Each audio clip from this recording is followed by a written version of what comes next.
All right, welcome to The Explainer. Today, we are diving deep into one of the most amazing construction projects in the known universe, the one that built you. And more specifically, we're talking about your face. I mean, have you ever really looked in the mirror and just wondered, how did all of this happen? The way your jaw is shaped, your nose, the muscles that let you smile. It's a truly remarkable story, a mix of biology, deep evolution, and some seriously precise engineering. So, where does this whole construction project kick off? Well, it all starts super early, just 4 weeks after conception. The job site is a tiny embryo, and the first things on the scene aren't bricks and mortar, but a series of tiny, paired, organized bumps. This is where the magic really begins. So let's take a look at the blueprint for this incredible build. To really get how this all works, we need to look at the master plan. Think of it like the architectural blueprint for your face. And this is where it gets just wild. This blueprint isn't some new design. It's ancient. It's been passed down through hundreds of millions of years of evolution.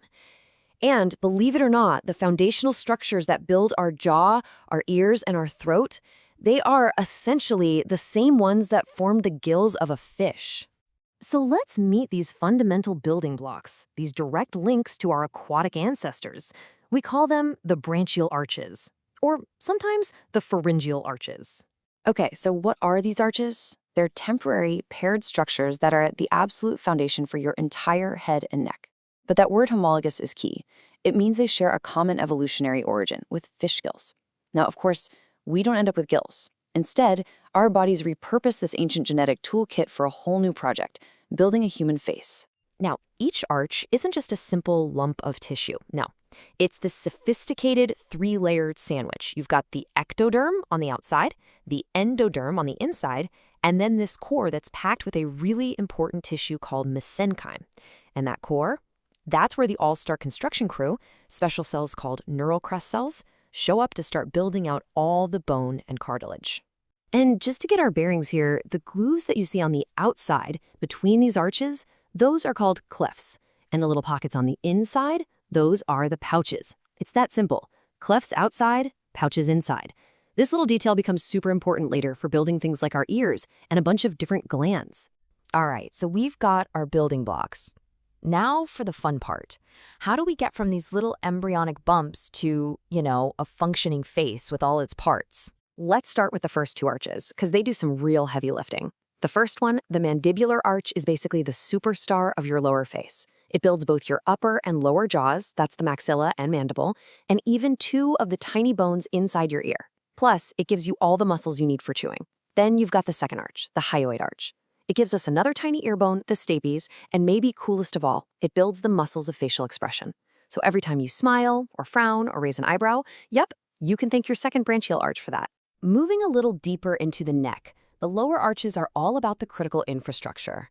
The third arch builds parts of the hyoid bone, which is absolutely essential for swallowing. And then the fourth and sixth arches, they team up to build your entire voice box, the larynx, and all the intricate muscles that let you swallow and speak. So think about it. The very structures that let us eat, express who we are, and communicate, they're all built from this ancient fish-like blueprint. How amazing is that? Okay, but a building is just a shell without electricity and plumbing, right? For our face, that wiring comes from our cranial nerves. And what's fascinating is that each arch gets its very own dedicated nerve supply. And here's where we find this just really elegant rule of development.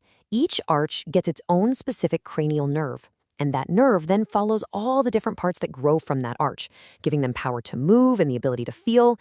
It's like a permanent signature, tying every muscle and bone back to its original arch. And just look at how cleanly this all maps out. The first arch gets the trigeminal nerve, that's for chewing. The second arch is wired by the facial nerve for all those expressions. The third gets the glossopharyngeal nerve for swallowing. And the fourth and sixth are supplied by the mighty vagus nerve for speaking and swallowing.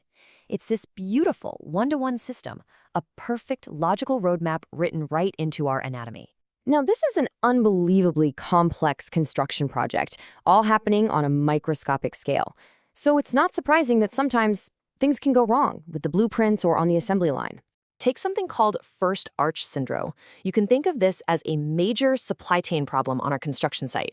Those key building materials we talked about, the neural crest cells, for some reason, they don't make it to the first arch in the right numbers or on time.